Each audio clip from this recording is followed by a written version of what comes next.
Okay, good morning, all of you.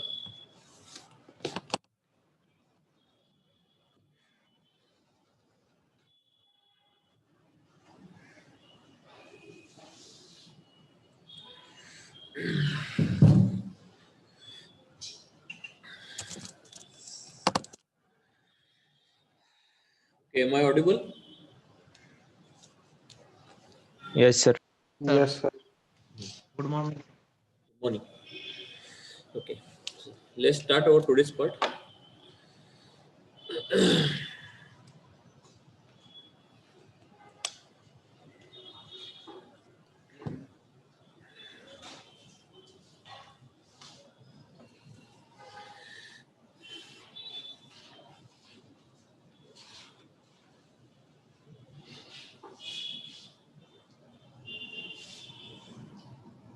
Okay. Okay. So today we are going to study a new part that is known as principle of conservation of momentum. Principle of conservation of momentum. Principle of conservation of momentum. Principle of conservation of momentum. अब ये क्या है इसके बारे में हम लोग थोड़ा सा पढ़ लेते हैं, then will start discussing the numerical part of it. देखो इसका एक स्टेटमेंट होता है law of conservation of momentum को. वो स्टेटमेंट मैं आपको बता देता हूँ. वो स्टेटमेंट क्या है देखो. The total momentum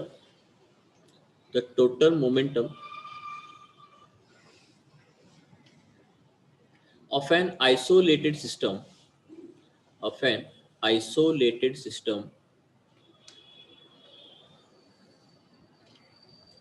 is conserved during any interaction. Is conserved during any interaction. Is conserved during any interaction. Okay. The total momentum of an isolated system. Okay.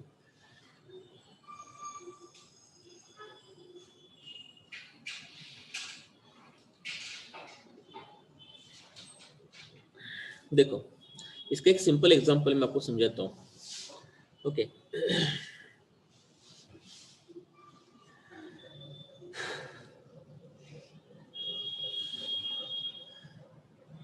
अब ये principle of conservation of momentum दो अलग अलग तरीके होते हैं. उसमें से पहला तरीका है principle of conservation of linear momentum. Okay, linear momentum. अभी क्या होता है ना, मैं आपको समझाता हूँ. देखो बेसिकली टोटल मोमेंटम किसी भी सिस्टम का कंजर्व रहता है ड्यूरिंग एनी इंटरेक्शन. अब इसका एक सिंपल मैं आपको एग्जांपल बताता हूँ. समझ लो वॉल है हमारा. Wall, this is a wall. और उस वॉल में आप एक कील एक नेल वॉल में आपको लगाना है. नेल लगाना है. नेल कील होते हैं ना, नेल, ये आपको लगाना है. अब इसके लिए क्या करोगे आप. इसके लिए क्या करोगे आप, यहाँ पे एक हैमर का यूज करोगे. बराबर, हैमर का. ऐसे ऐसे हैमर का हमने यूज किया. ऐसे कोई तो हमने हैमर का यूज किया ऐसे. Okay, so this is our hammer. This is our hammer. अब मैंने अब मैं क्या करूंगा, इस नेल का जो मास होगा वो m1 होगा.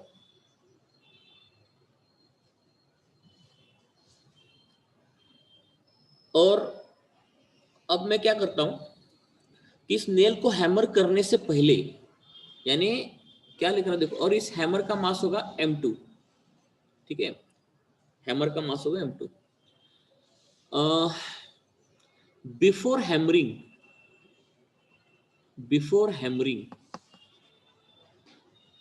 हैमरिंग करने से पहले इन दोनों का मोमेंटम निकाल लेते हैं हम लोग. तो पहली चीज, हैमर करने से पहले इस नेल का वेलोसिटी 0 था. बराबर, तो कहने से m1 इंटू 0, क्योंकि आपको मालूम तो इतना तो मैंने पिछले बार पढ़ाया था ना कि मोमेंटम का मतलब होता है mass into velocity. The meaning of momentum is mass into velocity. Yes sir. Okay, तो हैमर करने से पहले इस नेल का वेलोसिटी 0 था. तो चलो भाई नेल की वेलोसिटी 0 हो गया, और हैमर करने से पहले इस हैमर का खुद का भी वेलोसिटी 0 था, तो उसका भी मोमेंटम हो जाएगा m2 into 0। तो बिफोर हैमरिंग टोटल मोमेंटम निकालना है, यानी एडिशन कर देना ना। सो this is the momentum of the nail before hammering, and this is called the momentum of the hammer before hammering. So I understood कैसे निकालना है total momentum before hammering.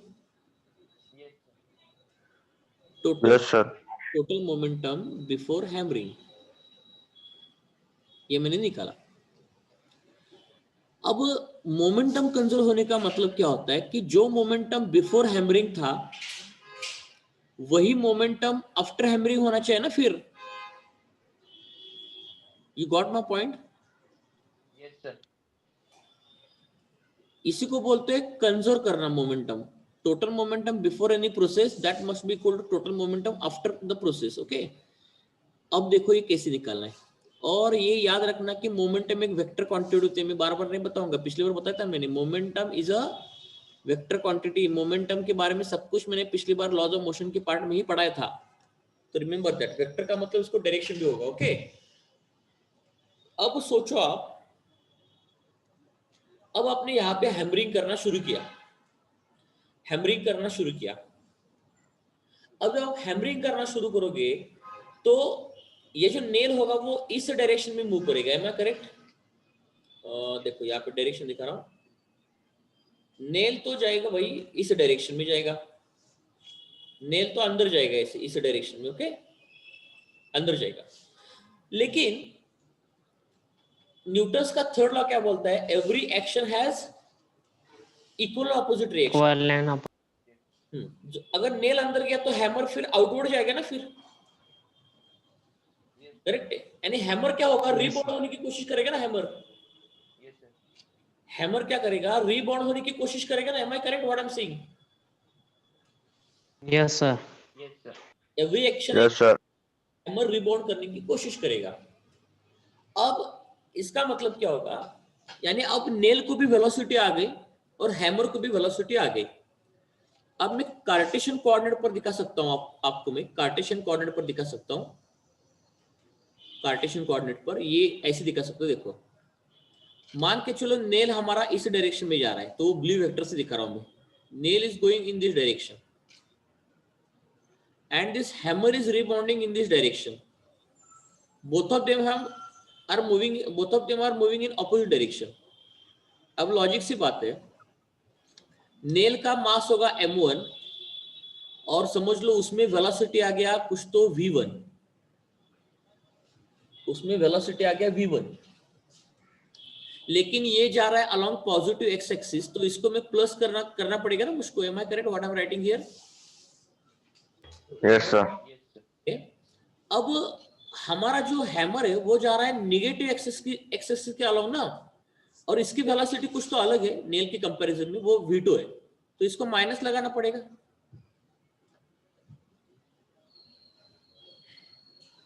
M I correct? Yes sir. और एक simple सी बात है, तो यहाँ पे अगर मैं यहाँ पे फिर मैं टोटल मोमेंटम आफ्टर हैमरिंग लिखूंगा। देखो क्या होता है टोटल मोमेंटम आफ्टर हैमरिंग का। देखो m1 v1 plus minus of m2 v2। Am I correct in this? Yes, sir. Yes, sir. Total करना है ना ऐड करना है बस। हाँ, अब यहाँ पे हमारा न्यूटन्स का थर्ड लॉ लगेगा। अब न्यूटन्स का थर्ड लॉ देखो क्या है। According to Newton's third law, according to Newton's third law,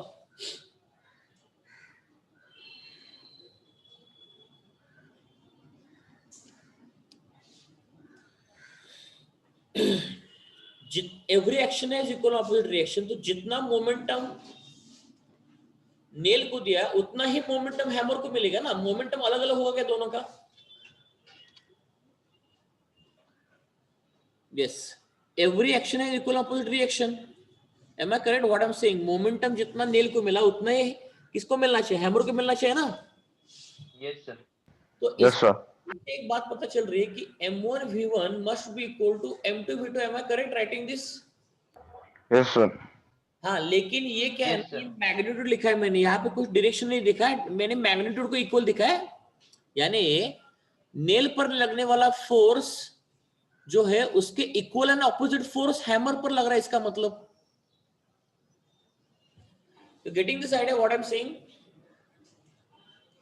nail, Yes, sir.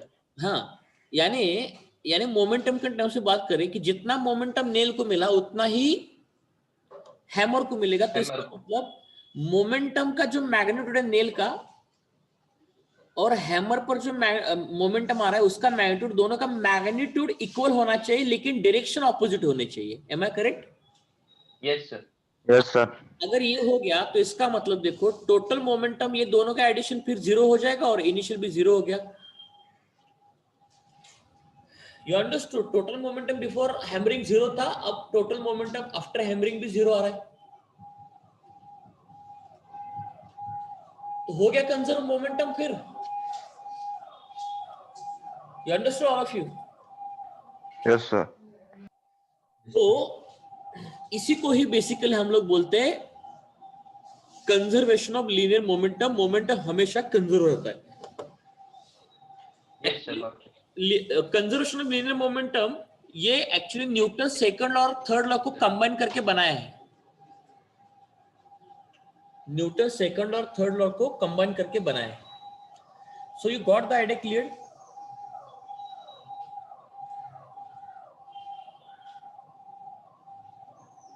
Yes, sir. हाँ, तो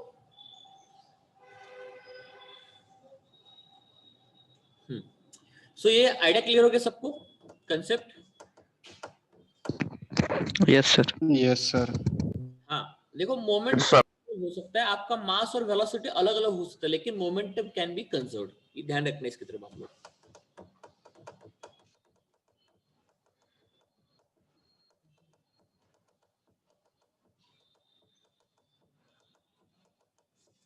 अब आप सोच रहे होंगे कि ये आइसोलेटेड सिस्टम का मतलब क्या होता है? Am I correct? Yes, sir. Okay, इसका इसका भी बहुत इंपॉर्टेंस है law of conservation of momentum में।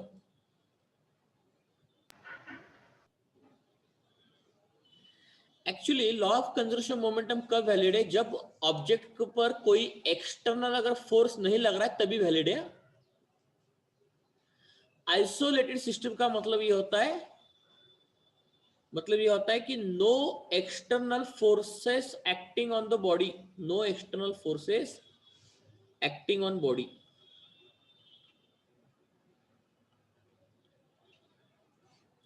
अगर बॉडी पर एक्सटर्नल फोर्स लग रहे हैं तो उस केस में law of conservation of momentum, linear momentum हम लोग नहीं बोल सकते। आइसोलेटेड सिस्टम का मतलब होता है कि no external forces acting on the body. अब बोल रहे सर ये फोर्सेस कौन से? अभी जो आपने हैमर और नेल का एग्जांपल बताया, ये इंटरनल फोर्सेस है, यानी नेल ने हैमर पर लगाया, हैमर ने नेल पर लगाया। So these are called as internal forces. You are getting this idea clear? Internal forces अलग होती है और एक्सटर्नल फोर्सेस बाहर से लगना वो एब्सोल्युटली अलग चीज होती है। You understood this part?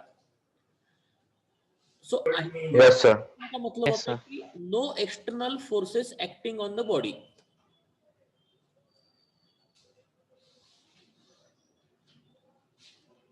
और भी एग्जांपल हम लोग देखने वाले, law of conservation of momentum. Okay, आगे बढ़े हम लोग। Yes, sir.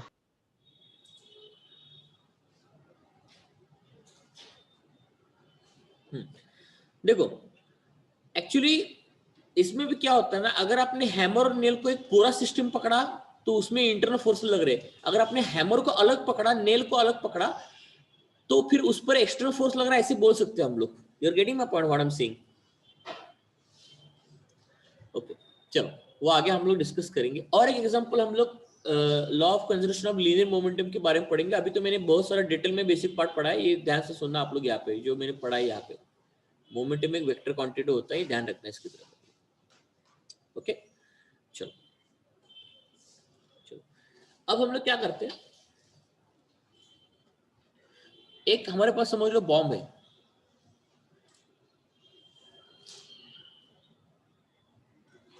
रग्बी का बॉल निकाला मैंने, बॉम्ब निकाल दिया। बॉम्ब को ऐसे निकाल दूंगा, ऐसे। Okay,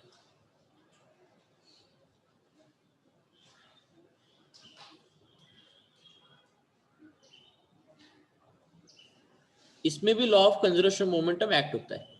law of conservation momentum का एक्ट होने के लिए सिर्फ सिस्टम में क्या होनी चाहिए, इंटरनल फोर्सेस होनी चाहिए, तब ये एक्ट होता है। ओके, तो ये बॉम्ब की पिन है, आपने पिन निकाला, पिन ड्रॉप किया बॉम्ब का, तो वो पिन ड्रॉप साइलेंस बहुत डेंजरस होता है, बॉम्ब का पिन गिरता है जब। Okay, so this is a bomb. अब देखो बॉम्ब पर भी लॉ ऑफ कंजर्वेशन मोमेंटम कैसे एक्ट होता है। देखो हम लोग क्या करते हैं, total momentum before explosion, total momentum before explosion. अब मुझको बताओ,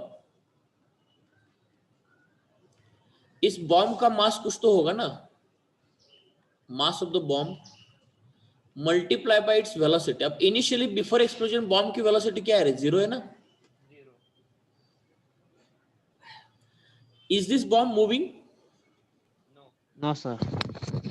0 हो गया। तो according to law of conservation momentum क्या बोलता है कि total momentum before explosion must be equal to total momentum after explosion, total momentum after explosion. अब देखो इसमें क्या होता है, याद रखना मोमेंटम, ये जो कंजर्व बोलते हैं ना आप लोगों को, टोटल होता है, इंडिविजुअल मोमेंटम नहीं होता, टोटल होता है वो। अब देखो, अब अपने पिन को निकाला, रिमूव दिस पिन, डरो मत, यहां पे कोई एक्सप्लोजन नहीं होगा, रिमूव द पिन। अब देखो पिन आप लोगों ने निकाला तो फिर से बॉम्ब कैसे देना, एक्सप्लोजन हो जाएगा ना। अब बैंग, एक्सप्लोजन हो गया, आप देखो एक्सप्लोजन हो रहा है। फोटो है क्या? हो गया एक्सप्लोजन। तो एक्सप्लोजन होने के बाद इस बॉम्ब के कुछ टुकड़े निकलेंगे, यहाँ पे एक टुकड़ा निकला, यहाँ पे एक टुकड़ा निकला, यहाँ पे एक टुकड़ा निकला, और यहाँ पे एक टुकड़ा निकला। अब ये जो पीस है इस डायरेक्शन में जा रहा है, ये पीस हमारा जो बॉम्ब का जो है, ये पीस इस डायरेक्शन में जा रहा है, ये इस डायरेक्शन में जा रहा है, ये इस डायरेक्शन में जा रहा है।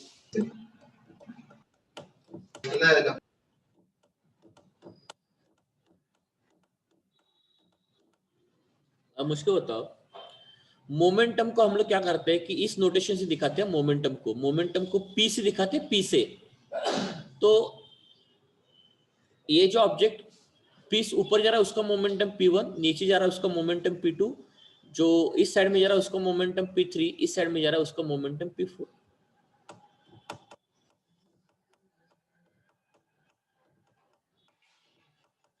लेकिन डायग्राम देख के क्या है से दैट, डायग्राम देख के मैं बता सकता हूँ क्या, देखो चलो इस क्लॉकवाइज डायरेक्शन में उन्होंने दिखा है नाम यहाँ पे, चलो कोई प्रॉब्लम नहीं है, क्लॉकवाइज डायरेक्शन में नाम देखा था तो पढ़ने में आसान होगा। ठीक, इसको P2 बोलो, इसको P3 बोलो, इसको P4 बोलो। तो डायग्राम देख के can I say that P1 is equal to minus of P3, क्योंकि P3 किस डायरेक्शन में जा रहा है, नेगेटिव वाई एक्सिस की डायरेक्शन में जा रहा है ना। Yes, sir. तो दो वेक्टर का मैग्नीट्यूड अगर देखो, न्यूटन्स के जो थर्ड लॉ है उसके अकॉर्डिंग अगर हम लोग पढ़ेंगे, उसके अकॉर्डिंग पढ़ेंगे तो पॉजिटिव एक्स वाई एक्सिस का जो मोमेंटम है और नेगेटिव वाई एक्सिस का मोमेंटम का मैग्नीट्यूड इक्वल है, लेकिन डायरेक्शन ऑपोजिट है, तो उसके लिए हमको माइनस साइन यहाँ पे लगाना पड़ रहा है। You're getting this idea clear? तो ये एक्चुअली मोमेंटम में वेक्टर क्वांटिटी है, तो माइनस जब लगाते तो इसका मतलब हमको ऊपर बार लगाना पड़ेगा ना, if you are using a minus. तो यहाँ पे मैंने माइनस साइन यूज किया था, तो यहाँ पे बार लगाना पड़ेगा। Am I correct what I'm saying here? Yes, sir. तो वेलोसिटी पर नहीं तो बार नहीं लगा तो माइनस साइन कैसे दे रहे हैं ना फिर हम लोग। तो एक्चुअली स्केलर में तो हाँ। माइनस साइन नहीं आता, तो बार लगाने की वजह से ही वेक्टर में माइनस साइन आता है, वो दिखाना बहुत जरूरी है यहाँ पे। ये तो मैंने फिलहाल मैग्नीट्यूड को इक्वल दिखा है यहाँ पे, इसमें माइनस साइन नहीं लूंगा मैं, वो माइनस साइन डायरेक्शन की वजह से आ रहा है। ओके,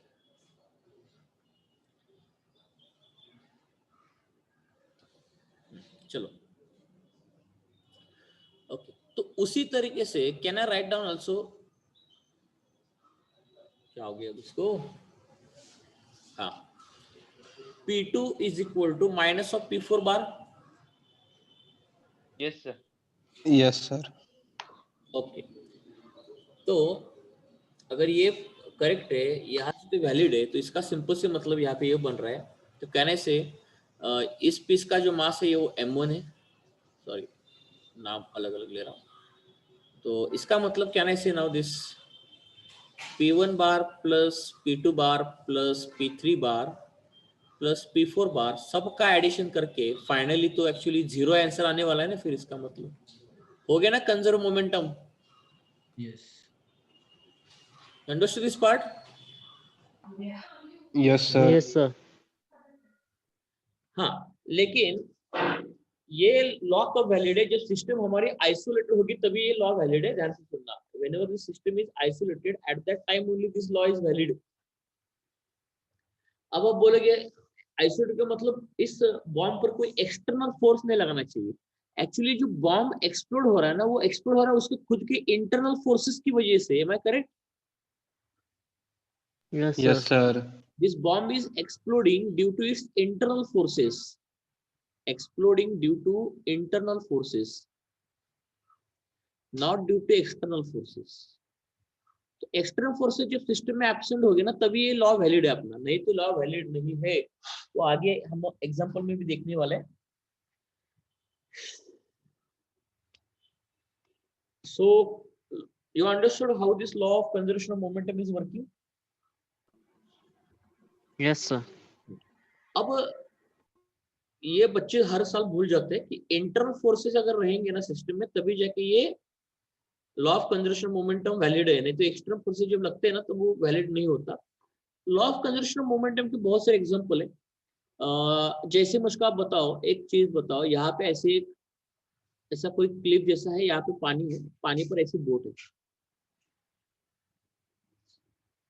एक अब बच्चा यहाँ पे ऐसे खड़ा है, अब वो क्या करेगा, बोट पर पैर रख के यहाँ पे चलान लगाने वाला है। इसका मतलब वो बच्चा क्या करेगा, बोट को इस डायरेक्शन में पुश करेगा, तो बोट क्या करेगी, बोट क्या करेगी, उस लड़के को इस डायरेक्शन में पुश करेगी ना। Yes, sir. तो यहाँ पे भी दोनों का मोमेंटम इक्वल रहेगा। इस लड़के ने बोट पर जितना मोमेंटम लगाया उतना ही मोमेंटम इस बोट ने उस लड़के पर लगाया। और यहाँ पे जो फोर्सेस एक्ट कर रहे हैं, ये लड़का और वो बोट, इनके बीच में इंटरनल फोर्सेस है। कोई एक्सटर्नल फोर्स लग रहा है क्या? No, sir. इस लड़के ने बोट पर लगाया, बोट ने उस पर लगाया, बात खत्म हो गई। There are no external forces acting here. तो यहाँ पे भी law of conservation of momentum आप बोल सकते हो। और अगर आगे हम लोग बढ़ेंगे तो सबसे आसान एग्जांपल है रिकॉइल ऑफ गन। सर उसमें हम एयर को निग्लिजिबल रखते हैं ना, एयर जो फोर्स लगाती है उसको। किस पर एयर फोर्स लगा रहे? सर बुलेट जब हम फायर करते हैं तब एयर भी एक रेजिस्टेंस फोर्स लगाएंगे ना बुलेट पर रोकने के लिए थोड़ा सा, वो निग्लिजिबल रहेगा क्या? नहीं, एक्चुअली इसीलिए देखो, बुलेट का तो स्पीड लगभग 1500 मीटर पर सेकंड होता है, तो इतने स्पीड में तो एयर रेजिस्टेंस कहाँ लगेगा ना फिर। एक्चुअली बुलेट एक्चुअली नीचे आ जाता है वो due to force of gravity की वजह से। यस, हाँ। उतना एयर रेजिस्टेंस हम लोग वहां पे नहीं होता, वो निगलेक्ट कर देते हैं, ठीक है। और बुलेट का शेप भी ऐसा होता है ना कि वो थोड़ा उसका सरफेस स्मूथ रहता है, यानी हाँ। एयर का ड्रैग सरफेस कम होते हैं, Aerodynamic. हाँ वैसे शेप में ही चला जाता है। इसकी वजह से तो बुलेट बहुत डेडली बन जाते हैं ना फिर। सर अगर बोट का एग्जांपल लिया, अगर पहला कोई एग्जांपल, उसमें वाटर भी फोर्स अप्लाई कर रहा है ना बोट को आगे जाने से रोकने के लिए। अरे लड़के ने बोट पर फोर्स लगाया तो बोट पीछे जाएगी तो लड़का आगे जाएगा ना, फिर बोट हाँ, तो फिर बोट आगे जा रही है तो फिर वाटर का भी थोड़ा सा तो रहेगा ना फोर्स। नहीं, वाटर कहा इतना फ्रिक्शन करता है? मुझको बताओ, सॉलिड जितना फ्रिक्शन करता है उतना वाटर फ्रिक्शन करता है? नहीं, उतना नहीं करेगा, पर निग्लिजिबल तो फिर हर केस में हमें निग्लिजिबल रखना पड़ेगा ना। नहीं, हर केस में निग्लिजिबल नहीं है। देखो सिंपल इसमें कॉमन सेंस क्या है कि वहां पे वाटर का रोल अगर सिग्निफिकेंट रहता ना, तो बच्चे ने जब पैर रख के बोर्ड पर वो आगे नहीं बढ़ पाता ना बच्चा, फिर वो, हाँ अगर वाटर का रोल सिग्निफिकेंट रहता तो। बराबर, हाँ। प्रैक्टिकली सोचो ना, have a practical mentality. Practically तो पॉसिबल हो रहा है कि वो बच्चा यहाँ पे छलांग लगा के इस वॉल पर आ रहा है, तो बोट पीछे जा रही है, तो प्रैक्टिकली तो वाटर का रेजिस्टेंस वहां पे कुछ है ही नहीं फिर। यस सर, हाँ। अंडरस्टूड? Yes sir. ओके, चलो अब मैं आपको रिकॉल ऑफ गन का एग्जांपल देता हूँ। देखो अब हमारे पास एक 1856 की गन है, 1857 की गन आहे आपल्याकडे।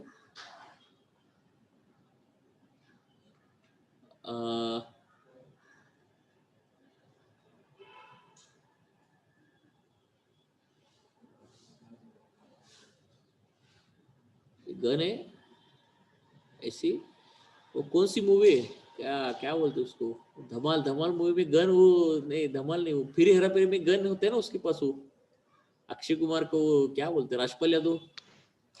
Shotgun, shotgun. हाँ, शॉर्ट गन, वो गुम हुई होती है ना, वो ढूंढ रहा होता है, वो मार्केट में गन की बहुत कीमत होती है, 18 सेंचुरी की गन है ना, वो हमारी 18 सेंचुरी की गन है वो। तो यहाँ पे इस गन का जो मास होगा वो M2 होगा, और गन से अब बुलेट निकलने वाली है, तो वो बुलेट जो है वो पिंक कलर की बुलेट है, और उसका मास होगा M1 पकड़ के चलो।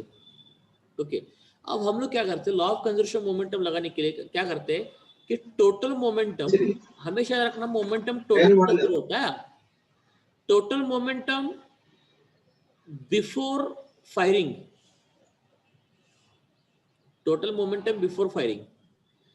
तो मुझको बताओ, फायरिंग करने से पहले तो भाई ये बुलेट तो गन के अंदर थी ना, यस सर। तो इसका मतलब पहले बुलेट के वेलोसिटी 0 था, तो M1 इंटू 0, तो मोमेंटम 0 हो गया, और गन भी तब आपके हाथ में रेस्ट में है ना, गन रेस्ट में, इसका मतलब M2 इंटू 0, तो इनिशियल मोमेंटम तो 0 तो दोनों का।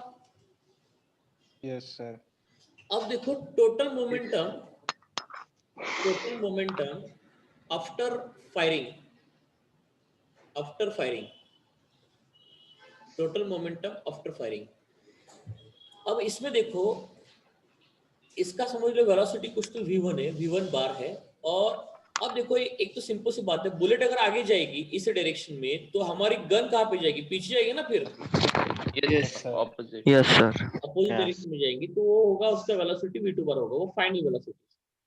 तो इसको हम लोग बोलेंगे p1 बार, और इसको हम लोग बोलेंगे p2 बार, और ये डायग्राम देख के can I say that p1 bar is equal to minus of p2 minus P2 bar, हाँ। Yes sir. दोनों का देखो, मोमेंटम कंजर्व होने का मतलब क्या है ना, न्यूटन्स का थर्ड लॉ होता है कि जितना मोमेंटम बुलेट में है उतना ही मोमेंटम गन में है, यानी मोमेंटम, दोनों के मोमेंटम का मैग्नीट्यूड, न्यूमेरिकल वैल्यू इक्वल है। अगर इसका मोमेंटम 10 है तो इसका भी 10 है, लेकिन डायरेक्शन ऑपोजिट होने की वजह से हम लोग माइनस साइन के साथ इसको इक्वल कर रहे हैं। मैंने आपको उस दिन वेक्टर में पढ़ाया था ना, अगर कोई वेक्टर अगर एक दूसरे को ऑपोजिट है लेकिन दोनों का मैग्नीट्यूड अगर सेम है, तो हम लोग क्या करते हैं, AB bar is equal to minus of BA bar लेते हैं ना। Yes sir. तो वही तो चीज यहाँ पे हो रही है। तो हमेशा ना, जब भी इंटरनल फोर्सेस सिस्टम में एक्ट करती है, कोई एक्सटर्नल फोर्स एक्ट नहीं करता, तो मोमेंटम का मैग्नीट्यूड इक्वल होता है, डायरेक्शन ऑपोजिट होती है। तो इसका ये मतलब अगर निकल के आ गया, तो क्या ना, सिर्फ P1 बार प्लस P2 बार करूंगा तो ऑटोमेटिकली फिर आंसर तो हमारा 0 आने वाला ना। Yes sir. क्योंकि आप पुट करके देखो ना, ये वाली वैल्यू यहाँ पे आप P1 बार की जगह पर ये वाली पुट करो, minus of P2 bar plus P2 bar is equal to 0 vector. तो इसका मतलब momentum after firing must be equal to momentum before firing. तो हो गया यहाँ पे law of conservation of momentum proof.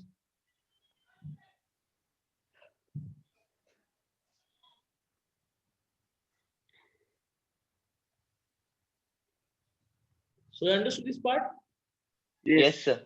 अब यहां से फिर क्या से दैट P1 बार का वैल्यू क्या था, M1 V1 बार था, is equal to minus of M2 V2 bar. Can I say it is correct now? Yes sir. Yes, sir. हाँ, अब वो आपको क्वेश्चन पूछेगा कि फिर इससे आप गन की वेलोसिटी निकालो, या गन को डिजाइन करते हैं ना हम लोग, तो गन का डिजाइन करते वक्त ये हमारा फॉर्मूला बहुत इंपॉर्टेंट है इसमें।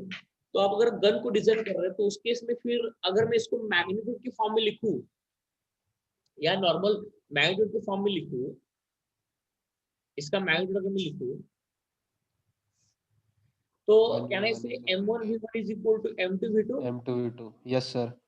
तो गन का मास जो m2 है ना, गन का जो मास है m2, it is can I write it as m1v1 upon v। Am I correct in this? Yes, sir. Yes sir. अगर मुझको बताओ गन का मास आपको निकालना है, गन को डिजाइन करना है, तो कैसे करोगे आप? तो देखो एक सिंपल सी चीज है, अगर आप कहीं वॉर में अगर गन लेके जा रहे हो तो गन जितना भारी होगा उतना दिक्कत पैदा करेगा ना, आपका शोल्डर काम नहीं करेगा फिर थोड़ी देर के बाद। Yes. Yes. यानी अगर कोई स्टेन गन है, अगर वो बहुत भारी है, उसका मास बहुत ज्यादा है, तो ज्यादा होगा मास तो उसका मोमेंटम भी ज्यादा होगा ना फिर। Yes, Yes, sir. sir. तो ज्यादा फोर्स के साथ वो आपको हिट करेगा, आपके शोल्डर को हिट करेगा, तो शोल्डर फिर आपको निकल जाएगा, काम नहीं करेगा। तो फिर शोल्डर पर ज्यादा फोर्स न आए तो आप गन को ऐसे डिजाइन करो। तो उसके लिए क्या करेंगे हम लोग क्या करेंगे, इस देखो M2 का वैल्यू कम कैसे हो सकता है? अगर मैंने बुलेट का मास कम किया, बुलेट का तो वेलोसिटी कम करने का कोई लॉजिक नहीं बनता। अगर बुलेट का वेलोसिटी कम हो गया तो पेनिट्रेशन नहीं मिलेगा ना आपको फिर। Yes, sir. तो हम लोग क्या करते हैं, बुलेट का मास कम करेंगे तो m1v1 कम हो गया, बराबर। Yes, sir. और अगर बुलेट का मास अगर हमने कम किया तो ऑटोमेटिकली गन का भी मास क्या हो जाएगा, कम हो जाएगा। कम हो जाएगा। और ये जो गन की वेलोसिटी है वो थोड़ा सा बढ़ा, बुलेट की वेलोसिटी कम करो, यानी बहुत सारे पैरामीटर है इसमें गन को डिजाइन करते वक्त, तो उसमें यही लॉ लगता है। You understand this part? Yes, sir. Yes, sir. इसमें ज्यादा नहीं जाऊंगा मैं, वो जरूरी भी नहीं है, आपको लॉजिकली समझ में आ रहा मैं क्या बोल रहा हूँ। लेकिन बच्चों याद रखना कि हमेशा क्या होता है ना कि मोमेंटम जो होता है ना वो टोटल कंजर्व होता है, इंडिविजुअल मोमेंटम नहीं बोल रहा मैं, टोटल मोमेंटम कंजर्व होता है हमेशा। Total momentum initially is equal total momentum finally. समझ में आ गया सबको? Yes, sir. Yes, sir. So this is all about the law of conservation of momentum. तो उस पे ऊपर कुछ हम लोग क्वेश्चन सॉल्व कर लेते हैं। तो देखो क्वेश्चन क्या है,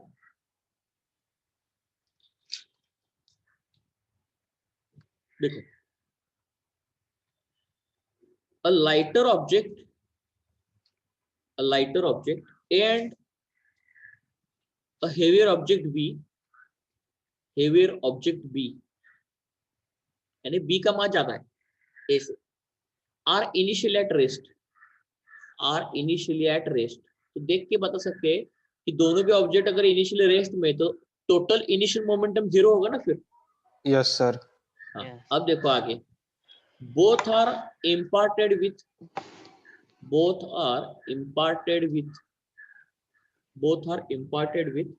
the same linear momentum।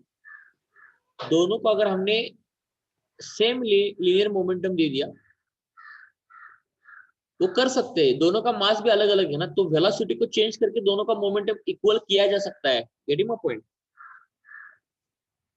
तो आगे उसने बोला है कि which will start with greater kinetic energy which will start with greater kinetic energy, A और B। और आगे लिखा है और both will start with the same energy।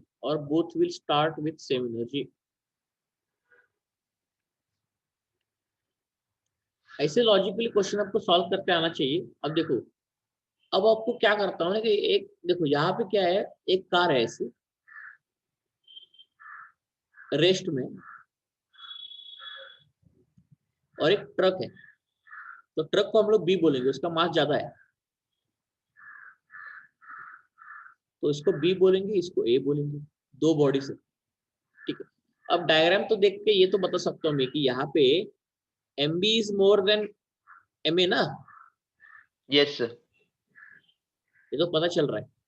Okay, अब वो आगे क्या बोल रहा है कि दोनों इनिशियल रेस्ट पर थे तो दोनों का इनिशियल वेलोसिटी जीरो होगा। तो can I write down here U A is equal to zero? तो can I say M A U A is equal to zero? तो इनिशियल मोमेंटम जीरो हो गया ना। Yes, sir. और M B U B is equal to zero. तो ये initial value होगी momentum की, हमारी इनिशियल मोमेंटम, और ये भी ट्रक का इनिशियल मोमेंटम, वो तो 0 हो गया। वो आगे क्या बोल रहा है कि इन दोनों का अगर हमने स्टार्ट किया सेम लीनियर मोमेंटम के साथ, अब समझ लो इस कार का फाइनल मोमेंटम कुछ तो होगा MAVA फाइनल वेलोसिटी, और इसका होगा MBVB, ओके। लेकिन अब वो कंडीशन ये बोल रहा है कि the MAVA must be equal to MBVB, बराबर लिख रहा हूं मैं? Yes, sir. ओके तो अब देखो यहाँ पे एक चीज क्या है, given MAVA is equal to MBVB, start with the same linear momentum, बराबर बोल रहा हूँ ना? Yes, sir. Yes, sir. Okay तो अब लॉजिक से भाई बात है कि फिर हम लोग रिलेशन निकाल सकते हैं वेलोसिटी ए का और वेलोसिटी की बी के बीच में, उन दोनों के बीच के रिलेशन। अब देखो मास ऑफ बी ज्यादा है मास ऑफ ए से, करेक्ट बोल रहा हूं मैं? Yes, sir.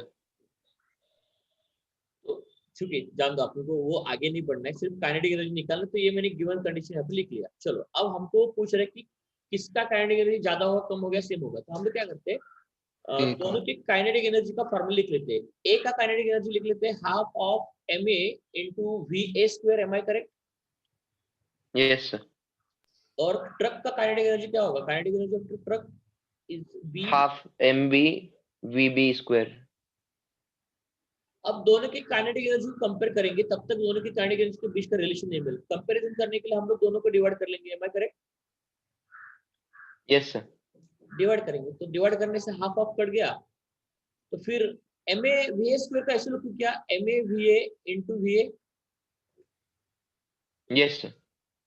और इसको लिखो क्या, MB VB into VB। Yes, sir. Okay लेकिन ऑलरेडी तो उसने बोला ना कि MA VA must be equal to MB VB, तो ये कट गया ना पूरा। You understand? Yes, sir.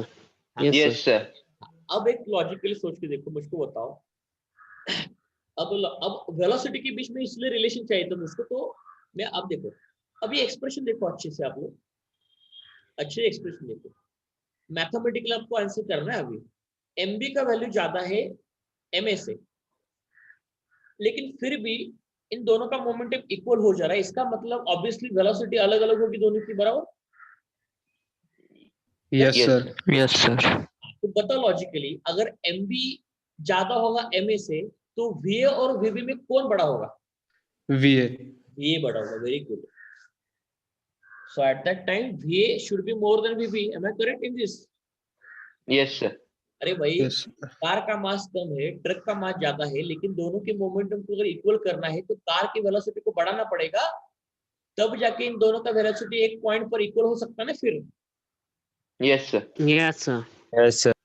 तो अगर VA अगर VB से ज्यादा है तो कहने से kinetic energy of the A is more then the kinetic energy of the B।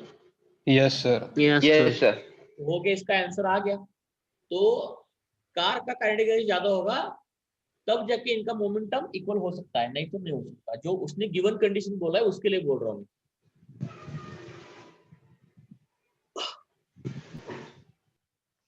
किसी को डाउट है क्या? देखो इसमें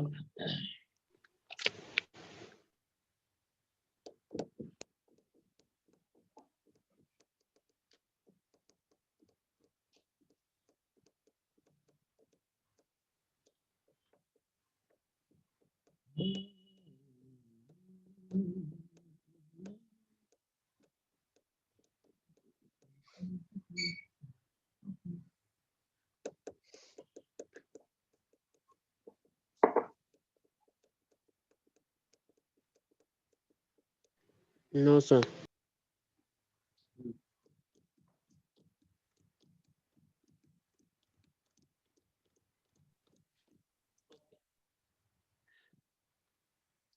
और एक चीज, मैंने कल का होमवर्क के लिए क्लासरूम पर मैंने कुछ अपलोड नहीं किया था, तो मैंने क्लासरूम पर भी अपलोड किया। तो कल का होमवर्क जो है अपना केमिस्ट्री और मेरा केमिस्ट्री का और अशोक सर का फिजिक्स का, वो दोनों भी होमवर्क आप यस्टरडे के होमवर्क के सेक्शन में डाल दो और आज का जो होमवर्क है वो भी आज के सेक्शन में डाल दो, दोनों में करके रखा है। वो अगर किसी का नहीं मिला तो वहां पे मैं 0 मार्क डाल दूंगा होमवर्क के लिए, ठीक है। Okay. तो आज का जो होमवर्क का क्वेश्चन है वो आपको लिखना है, state and explain the law of conservation of linear momentum. First question देखो, first question for the homework, state and explain law of conservation of linear momentum. State and explain law of conservation of linear momentum.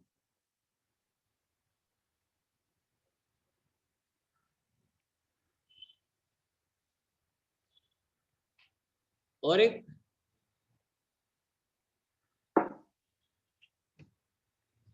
और जो दूसरा question है, समझ लो मेरे पास दो car है ए और बी।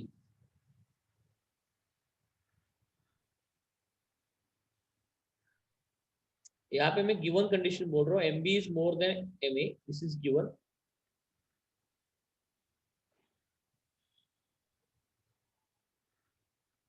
और समझ लो कार चल रही है, दोनों भी स्पीड से चल रही है, उनका वेलोसिटी कितना है नहीं मालूम।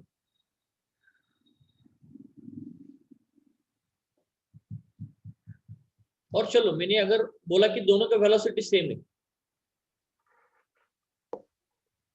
और दोनों पर मैंने ब्रेकिंग फोर्स सेम लगाया, ब्रेक लगाते ना,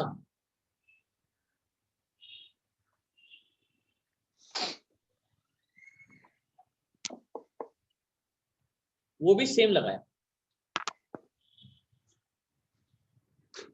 ये गिवन है आपको। तो आपको बताना है असल में क्वेश्चन क्या है। देखो तो क्वेश्चन है,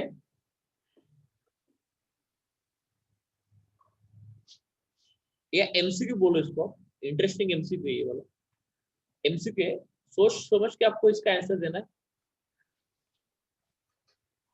A will cover more distance than B, distance बोल रहा हूं, बिफोर स्टॉपिंग, क्योंकि ब्रेक लगा तो स्टॉप होगा। Both will cover same distance,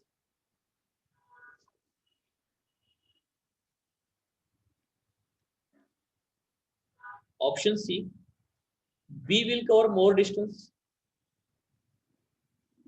than A, और ऑप्शन डी नन। तो let me see who can solve. अभी इस क्वेश्चन को सॉल्व करने के लिए हिंट दो तरीके के, एक तो हमने पिछली बार वर्क एनर्जी थ्योरम पढ़ा था और आज law of conservation of momentum है, लेकिन मोमेंटम अभी फिलहाल यहाँ पे लगेगा नहीं क्योंकि यहाँ पे कोई कोलिजन वगैरह नहीं हो रहा है। लगा सकते हो, नो प्रॉब्लम इन दैट। तो ये ऑलरेडी क्वेश्चन एनडी में आ चुका है।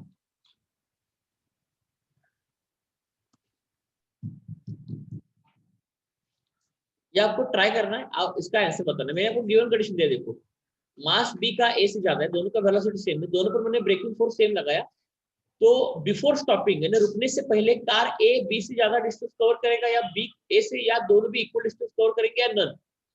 आपको इसका आंसर बता देना है। So can you solve this two question for homework now? Yes sir. Yes, sir. Okay, तो मैंने क्लासरूम गूगल क्लासरूम पर अपलोड किया कल का और आज का भी। Yes yes. ओके चलो, और जो हाउस लीडर है वो तो ध्यान रखे कि उनके ग्रुप में सारे बच्चे होमवर्क टाइम पर डाल रहे हैं और अटेंडेंस भी हर लोग दे रहे हैं। Getting my point? Yes sir. Okay चलो फिर तो बाय। सेकंड हाँ, सेकंड क्वेश्चन के लिए एक्सप्लेनेशन देना है पूरा? दे दो ना, उसमें क्या प्रॉब्लम है। पहले रफ Yes. सॉल्व करो इसको, you come arrive at correct answer, then you write the explanation. Okay yes sir. चलो हो गया लेक्चर। नहीं, पीडीएफ सेव करना पड़ेगा, नोट्स है ना मेरे। ओके हो गया पीडीएफ सेव। चलो फिर bye all of you, take care. Bye sir. Bye sir. Bye, sir.